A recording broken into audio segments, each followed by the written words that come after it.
Hello বন্ধুরা, কেমন আছেন সবাই? তো আমি আজকে আপনাদেরকে দেখিয়ে দিব কিভাবে ভিডিওতে ক্যাটাগরি সিলেক্ট করবেন আর কিভাবে কোন ভিডিওতে কোন ক্যাটাগরি দিবেন। বন্ধুরা, আপনারা স্ক্রিনে 15টি ক্যাটাগরি দেখতে পাচ্ছেন।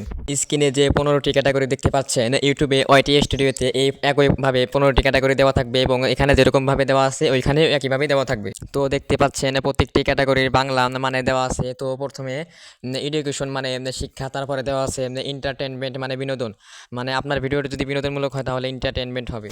বন্ধুরা, ভিডিও ভাইরাল হওয়ার আরেকটি উপায় হলো ক্যাটাগরি। তার কারণ ক্যাটাগরি যদি সঠিকভাবে সিলেক্ট না হয় তাহলে আপনার ভিডিওতে ভিউ আসবে না। এই ভিডিওর মাধ্যমে আপনারা সঠিকভাবে ক্যাটাগরি দিতে পারবেন। আর কোনো চিন্তা নেই, আপনারা এখন ভিডিও ছাড়ার সময় দেখে নেবেন যে কোন ভিডিওতে মানে কোন রকম ক্যাটাগরি হবে। আপনারা এটা দেখে মানে বুঝে শুনে ক্যাটাগরিটা দিয়ে দিবেন, তাহলে আপনার ভিডিওতে ভিউ আসবে। আপনারা এই ভিডিওটি ডাউনলোড করে রেখে দিতে পারেন, তার কারণ যখন আপনারা ভিডিওতে ক্যাটাগরি দিবেন তখন আপনার মনে না থাকতে পারে যে কোন ভিডিওতে কোন ক্যাটাগরি হবে। তো ভিডিওটি ডাউনলোড করে রেখে দিতে ভুলবেন না। বন্ধুরা, আপনারা যদি ভিডিওতে সঠিকভাবে ক্যাটাগরি সিলেক্ট করেন তাহলে আপনার ভিডিওতে 100% ভিউ আসবে, এটা আমি গ্যারান্টি দিয়ে বলে দিলাম।